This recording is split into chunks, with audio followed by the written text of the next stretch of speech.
As much as I love football, I'm hating that the cough and the heavy breathing is interrupting things just a tad. Cool Sports presents on the daily.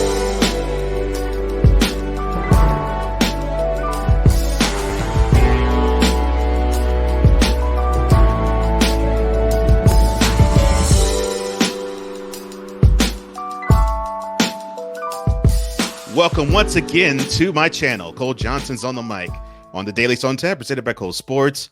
It is Tuesday, correct? Yes, Tuesday. And I'm focusing on football. And the reason why I'm focusing on football is for this particular reason. So there was a fight, a scrum, and a scramble for football to be presented to the masses when the pandemic shut everything down back in March. So here it is, August, September. We should get back to normal, right? That was the thing and the theme. We would get back to normal. Everything would be just fine. We would not have any issues because football would signal and signify a return back to normalcy. But a funny thing happened along the way to playing these games. We gotten just a quarter of the way through the normal football season, and it's starting to happen all over the place. But it is time for them to continue. So that's what all football prognosticators and aficionados and fans and personnel say. Carry on. It's nothing. Keep going. And I believe the message is hollow and it's falling on deaf ears. Oh, I might as well continue this on the other side. Football in general, college and pro, you all are tone deaf.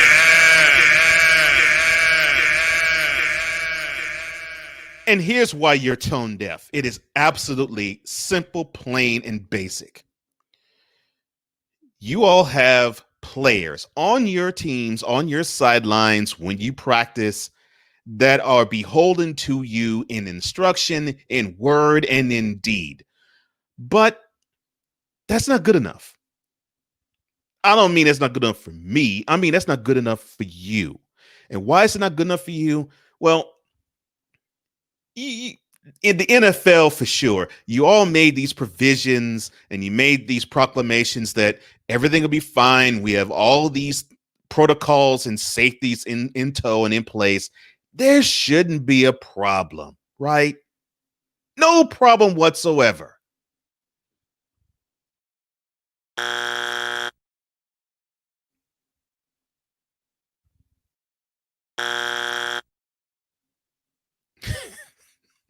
No, of course it's going to be a problem. And it's going to be massive amounts of problems. Why? Because you're playing most of these games in an outdoor setting. And you're playing in places, some that are hotbeds for COVID-19, some that aren't. But the risk is there no matter where you play these games. No matter if it's indoors or outdoors, no matter if it's in the north or the south, no matter if it's in the Midwest or the West Coast, no matter if it's the Rocky Mountains or in the Southwest. It doesn't matter where you play these games. The risk is there. And it doesn't matter if it's the NFL or the NCAA. And it has nothing to do with another type of card that I'm not going to say that needs or doesn't need to be played. It's just a simple fact of public safety. And here's an example of why I believe public safety really doesn't matter for NFL fan, NFL, I won't say player, it matters to NFL player, NFL coach, and the shield, and especially the owners. It doesn't matter because you need to make that money. You need to have that dollar bill. You need to have the property of football rain on the stadiums like a gentleman at a gentleman's club. That's what you need. Of course. For else, why would you still continue onward when you had to shut down a whole team for more than 2 weeks? Hello, Titans. I mean, that was the case of the Titans. That was their fate. Their fate was so shut down that they had to basically move not one but 2 games. I said they had to move not one but 2 games. Both home games, one against the Bills, one against the Steelers. And well, shout out to Derrick Henry. The stiff arm that you placed on Josh Norman. Come on, dude. That was criminal.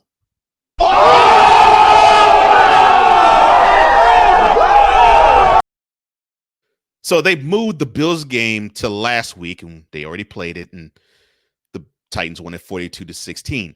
The Steelers game, that's going to be played this weekend, pending any other issues that may crop up. Now, of course, the Titans have already played 2 games since they moved the Steelers game to week 7. So things seem to be good there. But they weren't the only ones that were inflicted, and I do mean inflicted and affected with the virus in the NFL. The Bears and the Chiefs had cases, although there weren't outbreaks, but they had cases. And then there was the Patriots. First, it was Cam Newton. Then it was a couple of coaches. And the game they were supposed to play at home last Monday, I believe. No, last Sunday was moved to Monday between themselves and the Broncos. They finally played it this past Sunday. Broncos beat them 18-12, which shocked the bejesus out of me, but that's a different subject for a different time. The Patriots not only had to quarantine Cam Newton and a couple of coaches from the team, they had to quarantine others, chiefly amongst them Sony Michel. And this happened right before the weekend. So we're looking at a problem that still isn't fully addressed.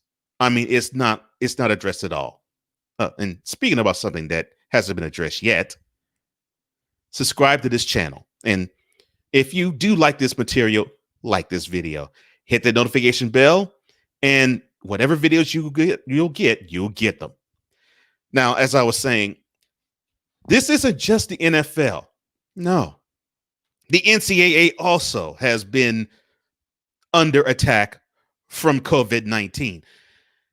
September was fine. I mean, they went through September, everything was rosy, and it seemed like they had protocols in place and they had no issues. Then we get into October, and then the man that eats grass.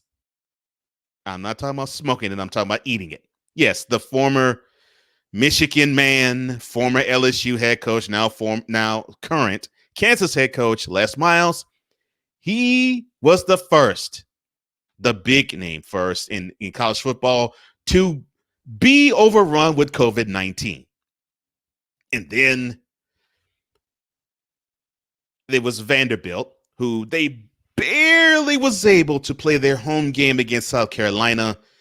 They couldn't play their road game this past weekend against Missouri because they did not have enough scholarship eligible players to play because they were overrun by the novel coronavirus.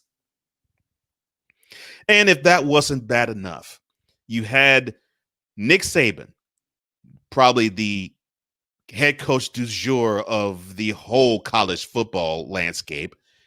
He was overrun with COVID-19 too, but he was extremely proactive. Never seen this happen. So he was diagnosed with it on Wednesday. He took a test Thursday, took a test Friday, took a test Saturday before the game between Bama and Georgia were to take place in Tuscaloosa. The 3 tests that I said that took place on Thursday, Friday, and Saturday were all negative. That put him on the sideline, which I thought that if you had this virus, you're supposed to be quarantined for 14 days. I digress. Then, if that wasn't bad enough, Florida, University of Florida, they were overrun. The coach Dan Mullen got it first. Then 20 other personnel and players got COVID-19 as well. And they had a game at home in the swamp against LSU. And LSU knows about the novel coronavirus because a third of their team was overrun with that outbreak back in the summer. Oh, and this came on the heels of Coach Mullen saying, "We want you to pack the swamp." I'm sorry, the stadium that University of Florida plays in Gainesville. "We want you to pack the swamp." And this stadium seats what, 80,000? "We want you to pack the swamp." Well, you ain't packing nothing with that disease roaming around, this virus roaming around. This is what I'm talking about.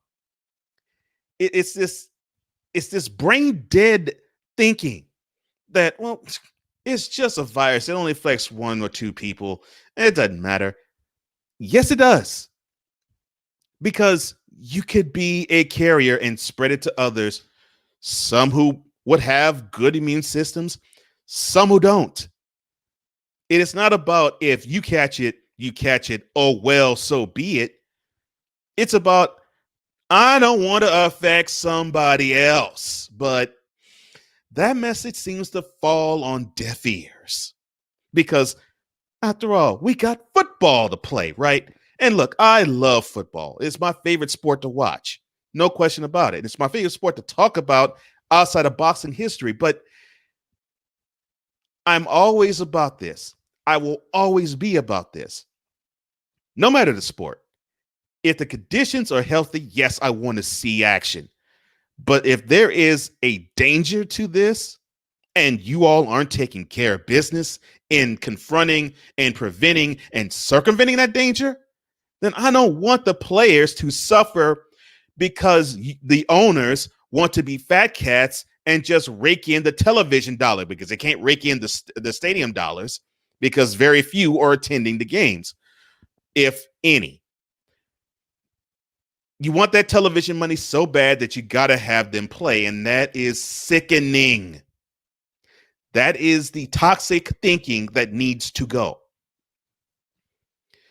And I'm sorry, I love the sport. This is my favorite sport, but sometimes the thinking is a little archaic and a little cavemanish. So because of the thinking that the football community seems to have, fan, not necessarily athlete as much, but fan, advertiser, owners, and general managers and front office personnel and executives and corporate types, you all deserve the designation of being tone deaf.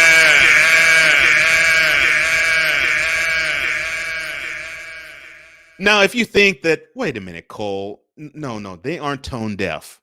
Or if you think along with me that they are, I want you to comment.